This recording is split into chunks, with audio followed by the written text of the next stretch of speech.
Spoilers. All right, so you've had your chance to leave. All right.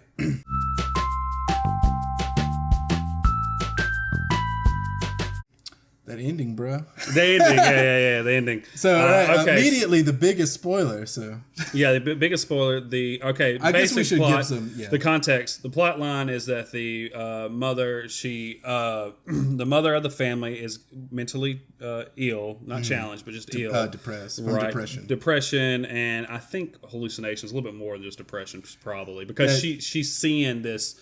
Well, I guess it's not hallucination. It's not hallucination because it's a real ghost that has been following her around since she was in a mental asylum when she was younger. Anyway, at the end of the movie, because this ghost is attached to her, she kills herself, and that frees the ghost. Now, I get that that's like a cool moment. It's like, oh yeah, I wasn't expecting her to self-sacrifice or whatever, and I wasn't expecting it either. But it also, I mean, I don't know. I can't think of anything negative to say about that. I thought it was a good moment. And the first question anyone that stayed to this point probably has, if they hadn't seen the movie and they just don't care about spoilers, is why wouldn't she just shoot it? Well, they try to shoot it. She disappears in the light. And it's a ghost. I mean, yeah, a couple of things. It's a ghost. So, well, I mean, premise of the movie. We should talk about the premise of the movie before we even did a review. That was stupid. Premise of the movie. I might just add this part in the beginning. But premise. Oh, I guess we're not really editing that.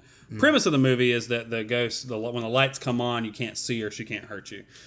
So they're always, the characters are always trying to get in the light, because they can only see her when she's in the darkness.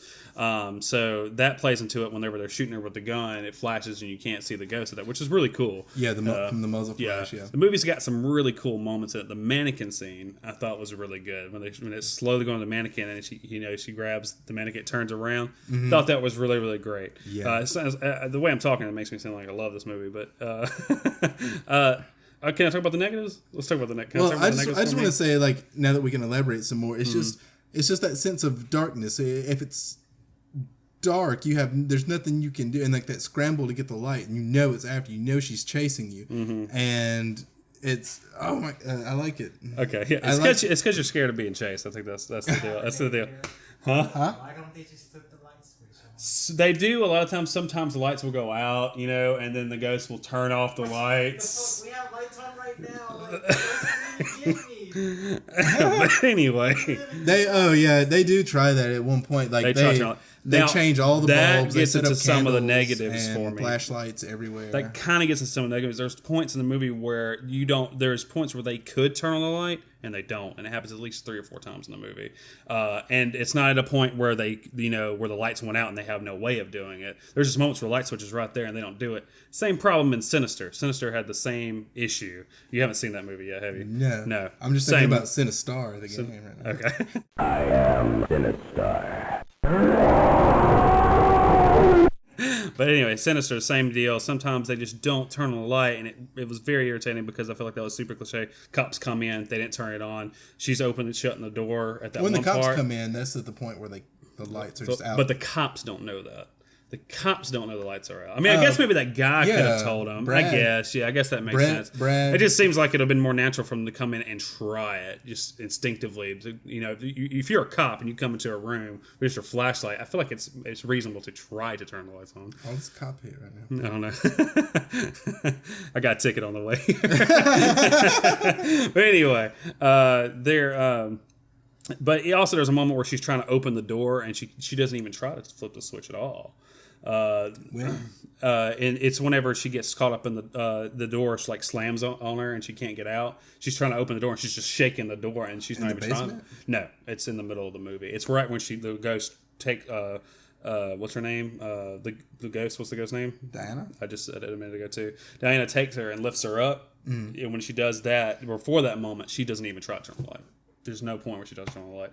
In the very, very beginning of the show, it's of the movie, the woman goes up and tries to turn on. She's turning on and off the light. This isn't not turning on the light, but this is an issue about like just sitting there, just constant and not really reacting and being like, "There's a person there." She's just kind of staring at it. I do that in the short too, and I just want to say that short I thought was great. I love the short. The short is really well done. But let's see, what else I want to say about it. Other cliche moments in it. when she goes and finally tells the dad character, who dies immediately, that there's something here, there's something. It's weird she doesn't say there's somebody. Like, I feel like that was very weird. That was weird. Because they're just setting that up. That way he won't take her seriously, so he'll get killed. Yeah. So you can see that coming from a mile away. Yeah. That part was odd. Yeah. Other moments, I did like the part where he turned on the light when he's picks up and he turns the light of his car. I thought that was kind of clever. That was kind of fun. Yeah, that was fun. Overall, I think it's a good movie, but it just the family drama was good. But I've seen it. We've seen it. I've seen the family drama thing done before, and I think I've seen it done better. Like the main character, I felt like she was kind of dull. I don't know. She was very bland to me. I liked her. It's just to me. I did think her reaction to her mother's death was pretty great initially. However, right after they ruin it by having the typical cliche reassurance moment that they always have in every horror movie ever. Everything's gonna be okay. It's gonna be all right. Your mother just died. Like emotionally from seeing the scene, that doesn't make any sense. That was cliche as well. I don't know, man. I thought it had clever moments like a lot of these other movies, but it just wasn't interesting. That's my review. I thought it was really interesting because I feel like Brad, initially I thought he was going to be like a douchebag, but that's the main female dude, character's boyfriend. Oh, and they don't kill any of the main characters in the movie, except for the mom. Yeah, well, she kills herself, but I expected Brad which happens at the end, so there's no amount of, like I said, it needs to happen somewhere in the middle or the beginning, so you'll feel tension, or in the middle, so you'll feel tension throughout it. They don't kill, and I guess I shouldn't have expected them to.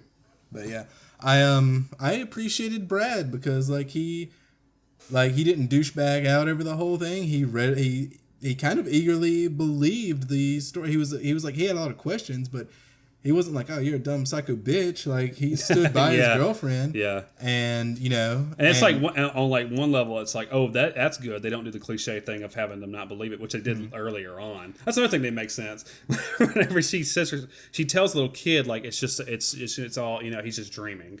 He's just dreaming it all. I'm like, she's lived with this before. Like, this is a real issue. She's seen this ghost, right? Like, she said she had that experience. Yeah. Why is she telling this kid that it's just a dream, that it's not a real issue? I thought that was really I don't know. I guess the only way to rationalize it, some element of denial that it was actually real. Maybe it was in her head, or something like that, and she just kind of wrote it off, and then maybe. I don't know, or maybe she was just trying to reassure her brother because she obviously she lived, she made it through it. And she got out of the house eventually. Which they've done that before, too. They've had the character come back and be like, well, I was young. It was all in my head. They've done that before, too. But, it's whenever... Basically, she takes her brother and while she's there, Diana comes to her apartment and writes her name on the floor, like scratches it in there. And it references back to an old drawing and everything. It kind of has a flashback moment for the girl. And she's like, no, fuck this. Diana's real. Like, boy, we're getting you out of that house. Yeah, the flashback brings it back to, he's like, oh shit, that shit was real.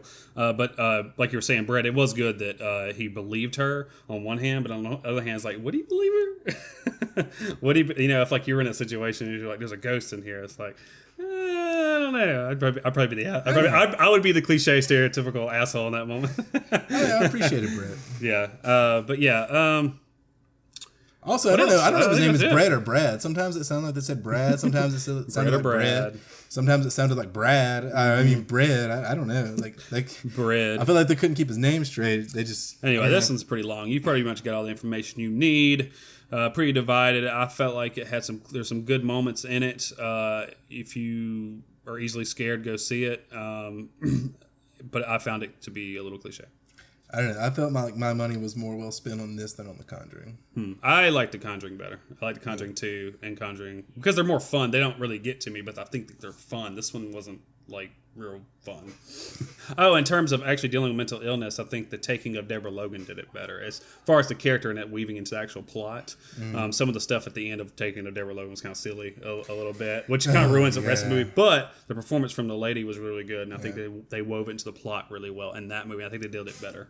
So Taking of Deborah Logan, good movie, but it loses me a little bit towards the end, kind of like Insidious does. Like maybe they overstayed their welcome and ran out of good ideas. Right, yeah. Just kind of went down the path that it felt like it should just because. Yeah, I they don't had know. to. Yeah, but anyway, it's like 21 minutes.